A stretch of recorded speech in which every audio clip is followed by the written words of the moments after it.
บ่ปัดประดเมียนประเภทดอจำรานไอ้เลยนี่ส้มประดเมียนประเภทปะเรนเปลี่ยนเตยส้มประสกดปะเรนเปลี่ยนเตยบ่ปัดประองดอจำรานไอ้เลยนี่ជាការគួរនឹងបរិណិព្វានរបស់ព្រះដ៏មានព្រះភិក្ខហើយមនាលមានចិត្តបាបចូលអ្នកមានសេចក្តីខ្វល់ខ្វាយតិចចោះការបរិណិព្វានរបស់តថាគតមិនយូរប៉ុន្មានទេកន្លង3ខែអំពីថ្ងៃនេះទៅតថាគតនឹងបរិណិព្វានហើយ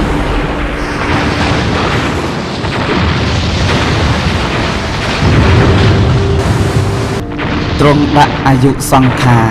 អៃដរបាវ៉ាលិចេតដីលុះព្រះដ៏មានព្រះភិក្ខទ្រង់ដាក់អាយុសង្ខារហើយក៏ក្រើកផែនដីយ៉ាងធំគួរភ្លុកភ្លឹកព្រឺព្រួយរោម